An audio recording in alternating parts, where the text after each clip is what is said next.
தகப்பனே, தொடக்கம் முதல் முடிவு வரைந்த பரிசுத்த ஆவியானவரே, நீர் ஆளுகை செய்து கொண்டே கிருபிக்காய் நன்றியோடு துதிக்கிறோம் ஐயா. பேசின ஒவ்வொரு வார்த்தைகளுக்காக நன்றி செலுத்தும் தகப்பனே. அப்பா, பேச போகிற ஒவ்வொரு வார்த்தையும் சமூகத்தில் அர்ப்பணித்து நாங்கள் செபிக்கிறோம் அப்பா. நன்றியோடு துதிக்கிறோம் ராஜா. எங்களுக்காக பாடுகளை ஏற்றுக்கொண்டு ஆண்டவரே, நீர் பேசின ஒவ்வொரு அந்த கடைசி வார்த்தைகளுக்காக நமக்கு நன்றி செலுத்துகிறோம் தகப்பனே. அப்பா, இந்த வேலையில கர்த்தாவுடைய கிருபை, உங்களுடைய தயவுடைய இறக்கம் எங்கள் மேல் இறங்கும்படி காய்ச்சபிக்கிறோம். எங்களை தாழ்த்துக்கிறோம் அப்பா. என் கண்மலை மீட்புறமாகிய கர்த்தாவே, என் வாயின் வார்த்தைகளும் இருதயத்தின் தியானம் உங்கள் சமூகத்தில் பிரிதயிருப்பதாக. ஆமென்.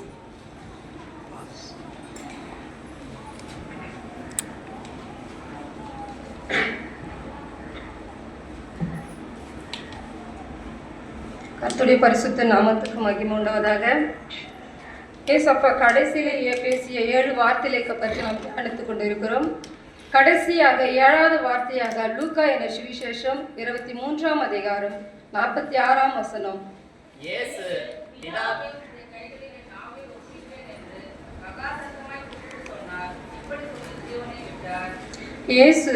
பிதாவே, உம்முடைய கைகளின் ஆவியை ஒப்புவிக்கிறேன் என்று மகா சத்தமாய் கூப்பிட்டு சொன்னார். இப்படி சொல்லி ஜீவனை விட்டார். லூக்கா நாம் பார்ப்போம், இயேசு பிதாவே, உம்முடைய கைகளின் ஆவியை ஒப்புவிக்கிறேன் என்று மகா சத்தமாய் கூப்பிட்டு சொல்றான்னு பார்க்கிறோம். இதே வசனத்துல இதை பார்க்கிறோம். மத்தேயு 27:50 பார்க்கிறோம். இயேசு மறுபடியும் மகா சத்தமாய் கூப்பிட்டு ஆவியை விட்டார்னு சொல்லிட்டு பார்க்கிறோம். மார்க் 15:37 பார்க்கிறோம்.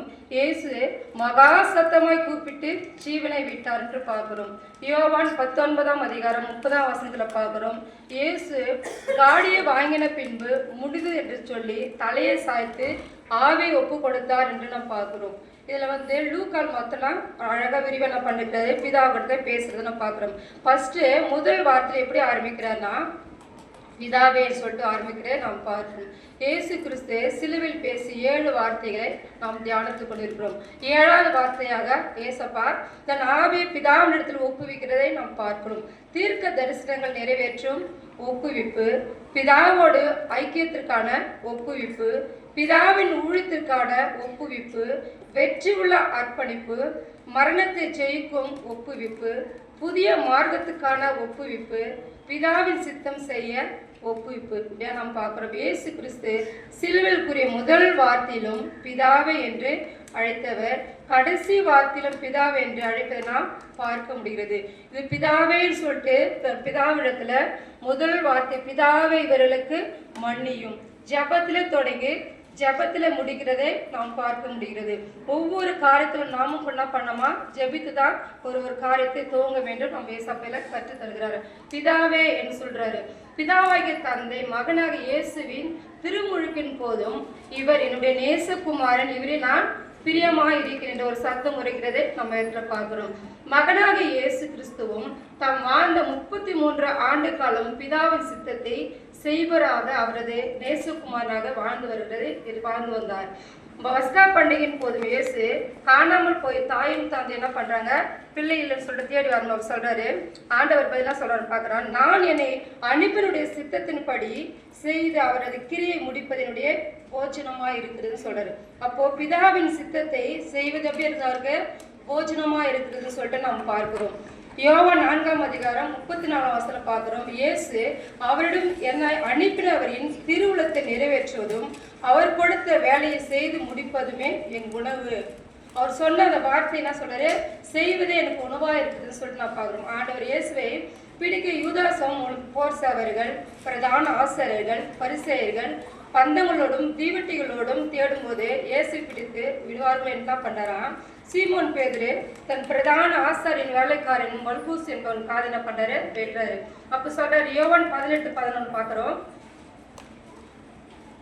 யோவான் 18ஆம் அதிகாரம் 11ஆம் வசனம்.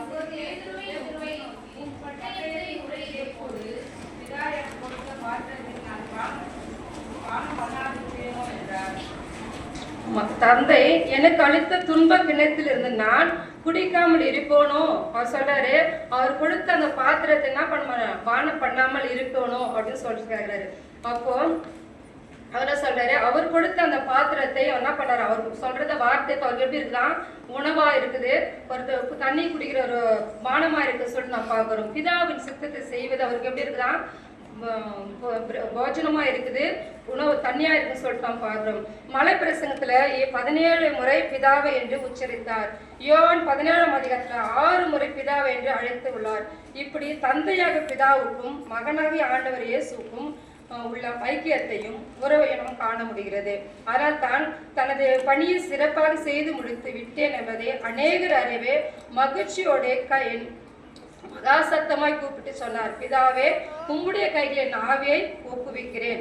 சங்கீதம் 31:5 பார்க்கிறோம், தாவீது உமது கைகளில் ஆவியை ஒப்புவிக்கிறேன்னு சொல்றாரு. சங்கீதம் 31:5 உமது கையில் என் ஆவியை ஒப்புவிக்கிறேன், சத்தியபரனாகிய கர்த்தாவே நீர் என்னை மீட்டுக் கொண்டீர். ஆமா, தாவீது சொல்றாரு, உமது கையில ஆவியை ஒப்புவிக்கிறேன். இந்த ஜெபத்தை ஒவ்வொரு யூதனும் 3 நேரங்களில் பயன்படுத்துவார்களாம். எப்பப்பனா இரவில் படுக்கைக்கு போகும் முன்பும், துன்பத்துக்கு உள்ளாகி பாடுகள் அனுபவிக்கும் போதும், மரண வேளையிலும் இந்த ஜெபத்தை ஏறெடுக்கிறார்கள். அதைத்தான் நம் ஆண்டவரும் யூதனாக இருப்பதால் இந்த ஜெபத்தை ஏறெடுத்து தமது தந்தையிடம் தன்னை ஒப்புவிக்கிறதை நாம் பார்க்கிறோம். அவர் சொன்ன ஒவ்வொரு வார்த்தை என்ன பண்றாரா, பிதா சொன்ன வார்த்தைக்கு குமாரனை பண்றதை கீழ்ப்படிந்து அவருடைய வார்த்தை செய்வதே அவருடைய நோக்கமா இருக்கிறத பார்க்கிறோம். அதே போல அப்போஸ்தலர் 7ஆம் அதிகாரம் 59ஆம் வசனம்.